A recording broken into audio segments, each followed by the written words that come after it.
محترم مسلمانانو د شعبان د جمعې دا مس نه کوي دومره قیمتي دي دومره قیمتي چې تاسو به حیرانه شئ ستاسو ژوند د بدلېدو جمعې دي یاد ساتئ محترمو نن د جمعې ورځ ده او بیا محترمو د شعبان معززه مکرمه میاشت ده په دې میاشت کې محترمو چې څوک دا وظیفه کوي الله پاک بوله یو انعام دا ورکوي چې رزق دا بوله الله پاک سوا کوي بل انعام الله پاک دا ورکوي د انسان په ایمان باندې مري بې ایمانه به نه مري او بل سره محترمو دا چې الله پاک بوله مال او دولت ورکوي بهترین کاروبار بوله ورکوي څومره حاجتونه په زړه باندې دا به پوره کېږي څومره مشکلات دي دا بوله الله پاک ختموي نو هر سړی دا غواړي چې الله پاک زما تمام مشکلات ختم کړي تمام پریشانی دې ختم کړي هر قسم حاجت الله زما پوره کړي دا هر سړی غواړي ولیکن محترمو کومه طریقه زه تاسو ته وایم کوم ترتیب تاسو ته وایم بالکل تجربه ده د زندګۍ نو که ستاسو ژوند بدل نه شو نو بیا راته ووایه چې یاره زندګي بدله نه شوله او وظیفې کار ونه کړو دومره مجربه دومره یقین سره محترم زه را خبره کوم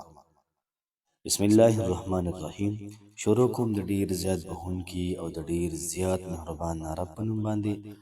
زه ګواهي ورکوم د دې خبرې چې د الله پاک نه علاوه د عبادت لایق بل څوک نشته نبی کریم صلی الله علیه و آله وسلم د الله پاک بنده او د الله پاک رسول دی زما د اسلام ډیرو زیاتو خوږو درنو مسلمانانو خویندرونو نن چې کومه وظیفه ده انتهایي لاجواب انتهایي مجرب وظیفه ده محترم مسلمانانو وظیفه داسې ده چې سونه پر سوهاګه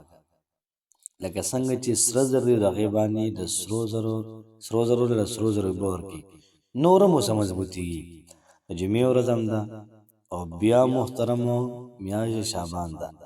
بیا وظیفه د کم ټایم در کومه دا هم تاسو ته پته د جمعې چې کومه لومبۍ اذان وشي د هغې نه واله تر امام د بیان شروع کېدو پورې په دغه ټایم کې دا وظیفه ده خو چې وکړله ان پن کې به ستا کار کېږي ان پن کې انشاءالله العزیز الله پاک باندې پوره بروسه ساتئ وظیفه وکړئ د زړه نه وکړئ الله پاک به ستا هر قسمه خواهش دا پوره کوي ګارنټي در کوم 100%. یا الله پاک څومره کسان دي د هغوی حاجتونه دي ربه دې پوره کړه مخلوقاتو ته ما واله کوه د چا څومره مشکلات دي ربه تمام مشکلات دا ول ختم کړه مخلوقات ته ما واله کوه ځکه مخلوقات داسې دي چې هغوی خلکو پسې خاندي او د خلکو هېڅ هم نشي کولی او الله وایي دا پوره انسانیت کې ما نه غواړي او که زه هر یو له د خپلې خوښې مطابق ورکړه وکړم بیا هم زما خدای کې مې نه راځي ربه ته یې ورکړه چاله چا رشته نه شي وي ربه په ښه ځای کې ورله رشته وکړي دغه رنګې د چا د مال او دولت د پیسو مسله وي ربه ښه ډېر مال دولت پیسې ورکړي له رزق له ورکړي عزت غواړي څوک شهرت غواړي ربه هر څه ستا په لاس کې دي او د علیم بذات الصدور د چا چې څه مسله وي ختمه کوله څه حاجت دي پوره یې کوله امین ثم امین نن چې محترمه کومه وظیفه ده انتهایي لاجواب او انتهایي مجرب وظیفه ده او سپیشلی د مال او دولت دپاره ډېره زیاته مجربه ده یو سړی رالی یاره وایي زما په مال او دولت کې کمې راځي دا وایي کاروبار زما نه چلیږي مخکې به کاروبار ډېر ښه روان و اوس کاروبار ډېر زیات ګډوډ دی نو تپوس وکړو د مولانا صاحب نه هغه ته یو ناشنا خبره وکړه ناشنا خبره ده ورته ووایي چې دا راته ووایه چې د جمعې په ورځ ته کم ټایم کې مانځه جومات ته راځې آیا په داسې ټایم کې هم نه راځې چې بس بیان ختم شوی صرف خطبه واورئ او پرزو کې ذکر ورته وایي تا چا دا خبره وکړله نو هغه ورته وایي چې ستا د اندازې نه ماته پته ولګېده چې یاره ته څه ناڅه کمی کوې نو ځکه ستا په رزق کې الله پاک کمی کوي او بالکل داسې ده وایي نن ما سره عهد وکړه وعده وکړه چې جومات ته به د جمعې په ورځ وختي راځي چې کله وختي ته رالې او دا وظیفه یې ورته وښوده کومه چې زه تاسو ته یم دا وظیفه به وکړي بیا پوره بیان واورئ بیا به د هغې نه بعد ته مونځو کې ښه په قلار ښه په سکون به یې کور ته د ژوند ته ګوره چې څومره سکون ستا په